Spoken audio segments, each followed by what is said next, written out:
You know what? For the first time when I was hearing that bio, it really sounded like a cereal, like I make cereal for a living or something like that. I didn't catch like that. It's Serial, but I don't know. Maybe I make media for like Captain Crunch or something. That would be a really fun job too.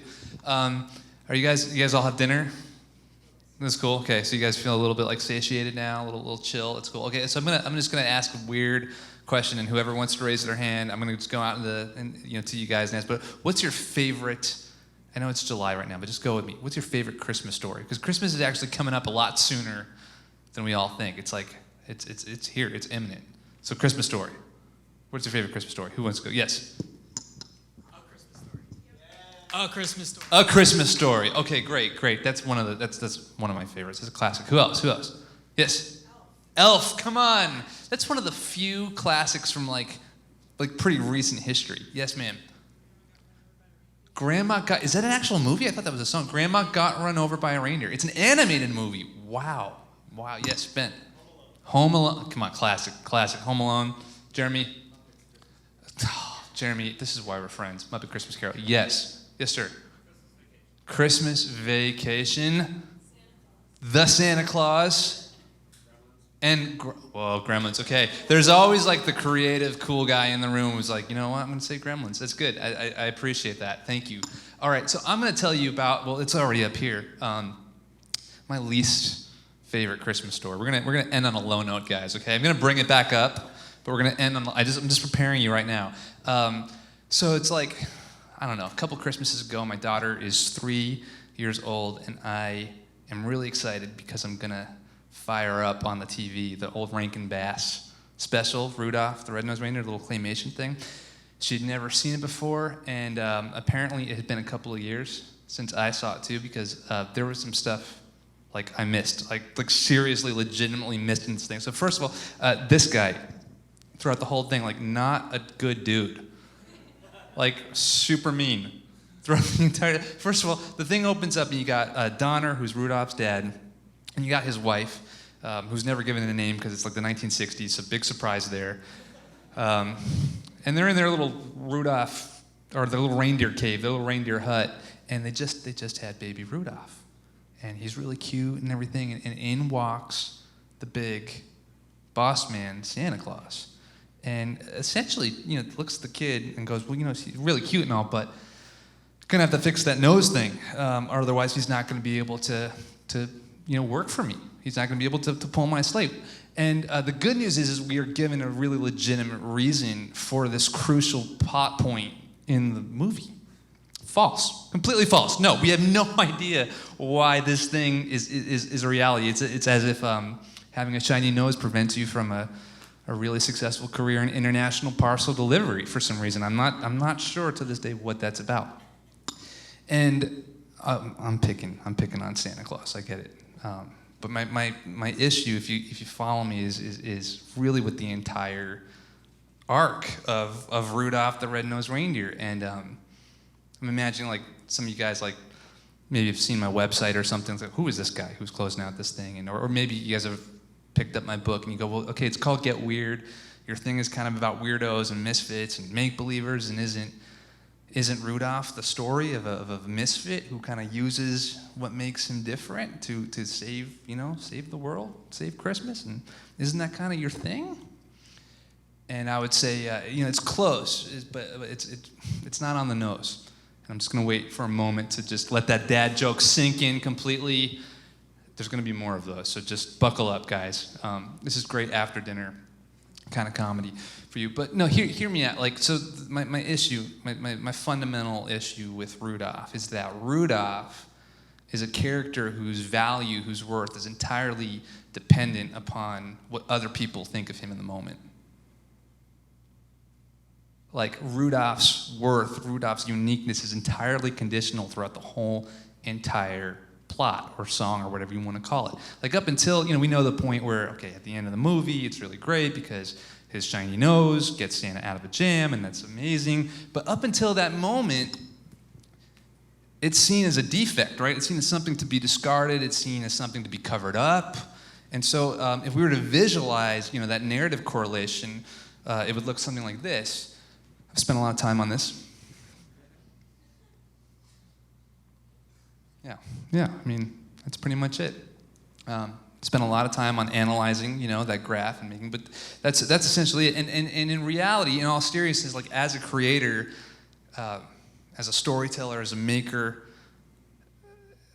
it's just not the kind of story I want to perpetuate. It's just not it's not the kind of narrative I'm interested in telling. And I think we've seen this story throughout history in different forms, right? You got the ugly duckling who one day turns into a handsome swan, or you got the ugly caterpillar who turns into a beautiful butterfly. And I think that narrative has actually done significant harm in our culture. And I don't think it's actually true. I'm more concerned these days in perpetuating this narrative correlation where humanity's worth, humanity's dignity, humanity's value is entirely independent of other people's perceptions and other people's opinions. And yes, criticism and making something really great and working together as a team and getting feedback, that's all super important. But I think unless we start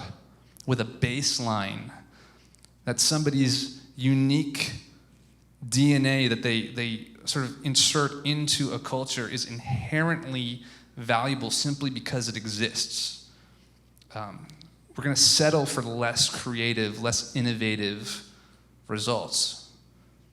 But I think when we do the opposite, like when we actually realize that somebody's unique strand of DNA that they put into a culture, whether it's a team, whether it's an organization, whether it's a government, whether it's a movement, is inherently purposeful. It's inherently purposeful just because it is there. It contributes to the greater good. Like we begin to shift our perspective from sort of being these like closed off naysayers to inquisitive investigators, which I think is really like that's the spark. That's sort of the starter for true innovation, true creativity. It gets us closer to the world, the future that we imagine. And like, by the way, like I know this sounds really like kind of like nice and cool, and wouldn't it be great if the world just sort of worked this way? But I think it's actually the truer narrative. Like I think it's actually the truer story, and I wasn't convinced for a while. But then I started writing this book, Get Weird, gosh, it's almost a year old now. But it's really funny because there's a lot of pressure on me. It's my first book. Hopefully it's not my last. Maybe, I don't know.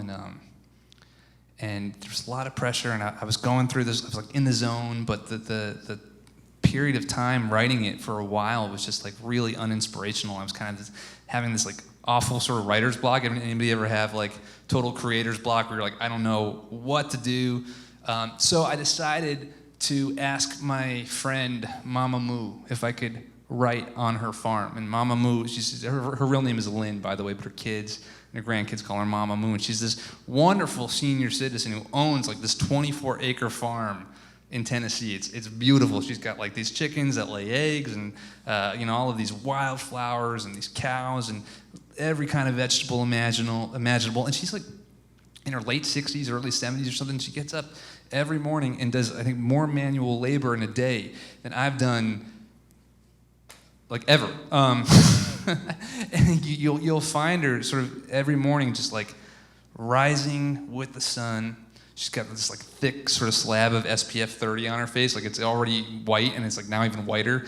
And she's just this beautiful soul who feeds, gosh, like families in need. She like puts out her vegetables and her eggs and stuff to like farmers markets and stuff. It's a really cool lady. So I asked her, I said, hey, can I bum your porch off for like a couple of days and write this book, hoping that, this very inspirational, beautiful place would somehow leak out some inspiration on this book. And so like day one goes by and like nothing happens. I'm like totally uninspired. Bummer. Day two goes by, still nothing. I'm not getting the inspiration. Day three goes by, same thing, and I'm about to leave, and I'm actually late for a meeting. And right before I go, she scolds me. She's like, hey, you haven't picked any vegetables and brought them home to your family. I'm like, Mom, I'm late to this meeting. I got to go. She's like, no. So she gives me like 2 bags, and I want to be a good guest, so I end up going through her, her garden. I start picking tomatoes and probably I don't know what I was doing, picking parsley and seeing what was ripe and acting like I knew what I was doing, but I really didn't. And the whole time I'm like super frustrated because I'm not inspired. I didn't really get what I wanted to get out of this week, and I'm late to this other meeting, like I said. And I hear her voice from behind me. She goes, "Hey, stop what you're doing! Stop what you're doing! Come here! Yeah, come on over here." I'm like, "Okay, what?" So I put my bags down and I go to her, and she's bent down over this like tomato plant, and she's cupping this tomato leaf, and she goes, do you know what this is? And I'm like, "It's a tomato leaf." I'm like, "What's the big deal?" And she goes, No, look harder. And I actually took a picture of it. This is the actual picture that she showed me. She goes, "This is the caterpillar that turns into a monarch butterfly, isn't it?" And she asks me this question. I'll never forget. She goes, "Isn't it beautiful?" And in that moment, like all the inspiration that I was like longing for, like finally happened in like one instant. I'm like, of course, it's beautiful. I mean, look at the thing. It's like, bright lime green, and it's got these like black jet black lines and these little yellow polka dots. And I couldn't believe it. Like this little 3-inch punk, this little 3-inch creature just broke through like 30-something years of preconceived notions just simply by existing, just simply by being, right? Just simply by doing what it was designed to do in that moment, quite possibly before it knew what it was destined for. Because all my life, like you, I mean, sure, we've been told the myth of the ugly caterpillar that turns into a beautiful butterfly, but it's just not the real story. And I think this is important because, like I said, in the beginning of the talk, I talked about I got this, daughter who's now 6. She's starting kindergarten. Like, no, she already, gosh, this happens. She already graduated from kindergarten. She's starting first grade in like 2 weeks. I don't even know what to do. That's crazy.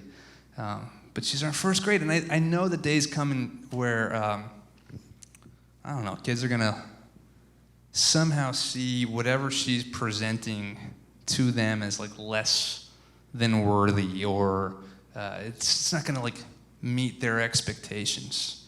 And I was bullied a lot as a kid. I think a lot of people who are sort of bent towards creativity and seeing the world just a little bit differently are sort of marginalized by others. And I think the temptation as her dad will be to tell her the narrative of the caterpillar that one day turns into a beautiful butterfly, right? Like, hey, like I know things are awkward now and whatever, but one day you're gonna just, shed all of that and you'll show them and you'll be beautiful and all that kind of stuff. And I think what that does is it misses out on the greater reality that she is worthy and valuable, like right freaking now in the present. In the present. Like she doesn't have to wait for somebody to exclaim, "Oh, I approve of you now. Now you can enter into the culture with your brilliant ideas and your unique strand of DNA." No, like it's right now in the present. Like those are the kinds of stories I'm interested in perpetuating and telling. I'm working on an animated series with Sesame Street right now, and we're talking about making it's basically Mother Goose rhymes, but updated. So instead of the ugly caterpillar, it's the very awesome caterpillar. Instead of the very ugly duckling, it's the very awesome duckling.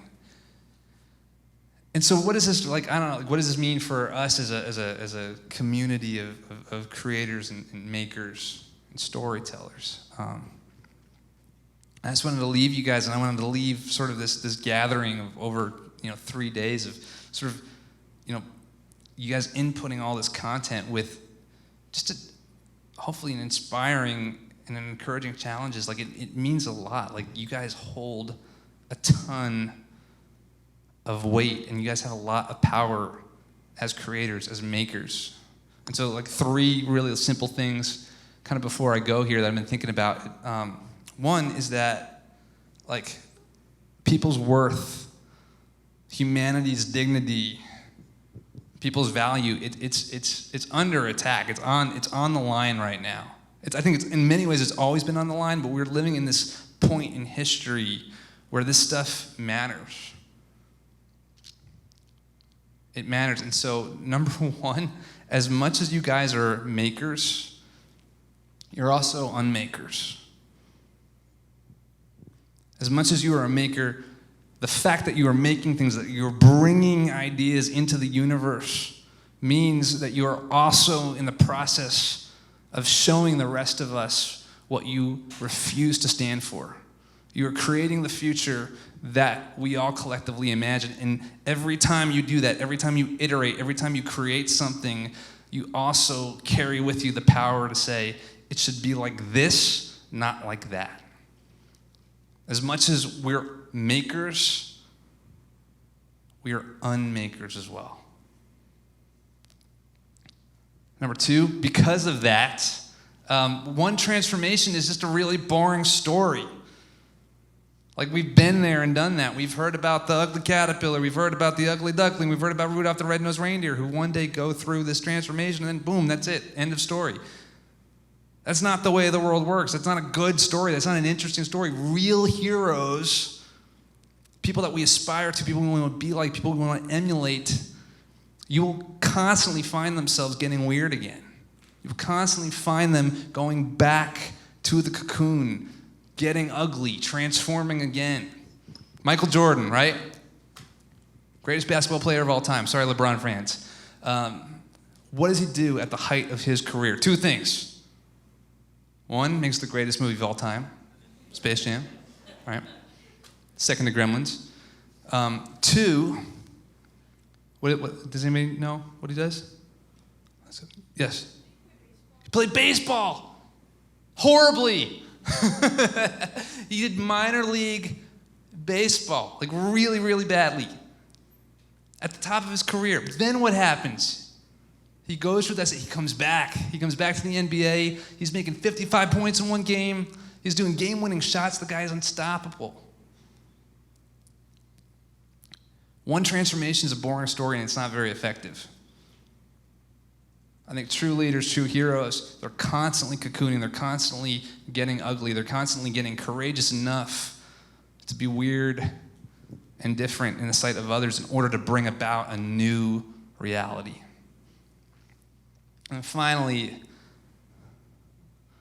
because that transformation is going on all the time, we need to see that process.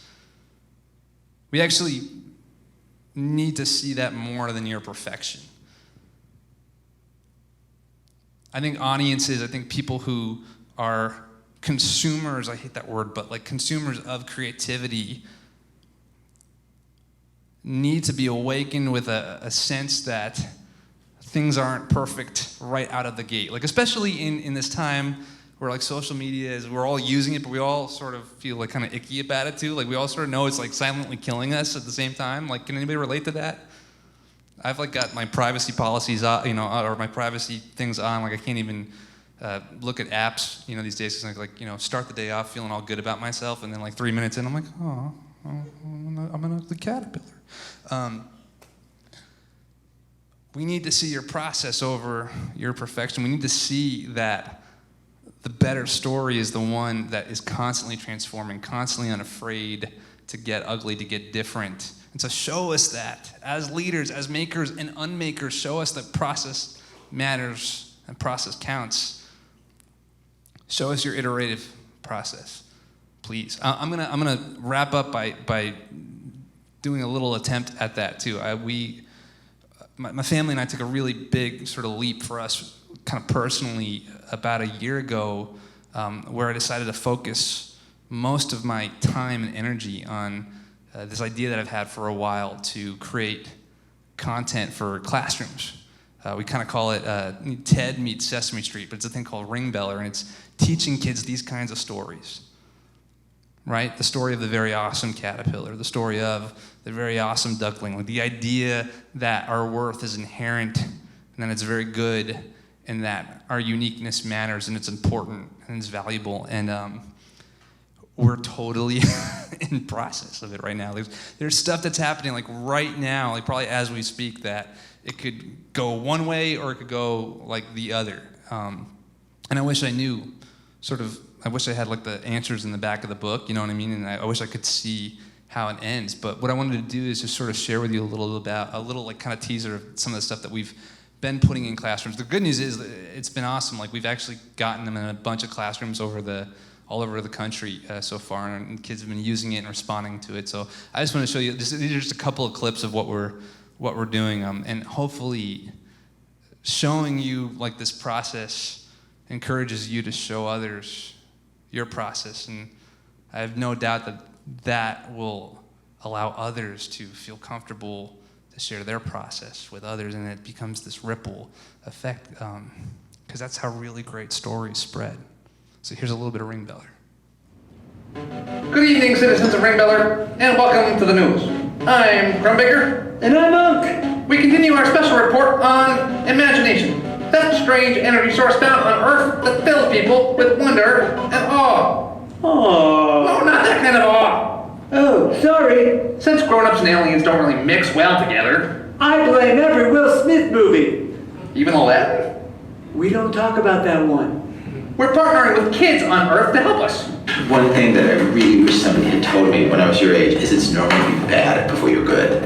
Like it's normal to let's say you want to like make stories or make songs or make little videos or make whatever. Like it's normal that the first while that you're doing it, you're not that good, and you make them and you're just like, this isn't what I thought it was gonna be. And it's only by making stuff that you get better and you get to the point where it becomes the thing that you hope it'll be.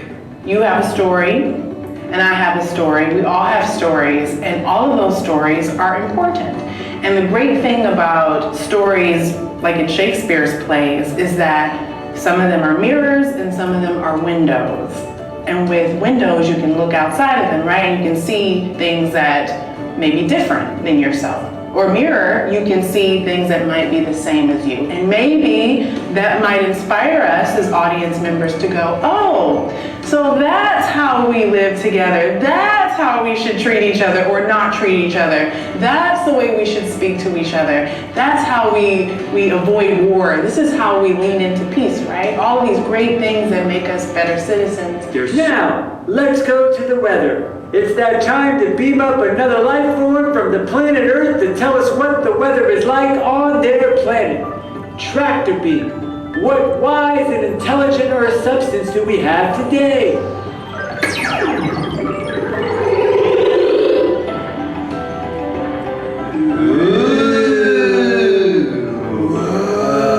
Oh, please tell us, stick with rubbery dome on the bottom of it. The mysteries of your home planet. We're not worthy. We're not worthy.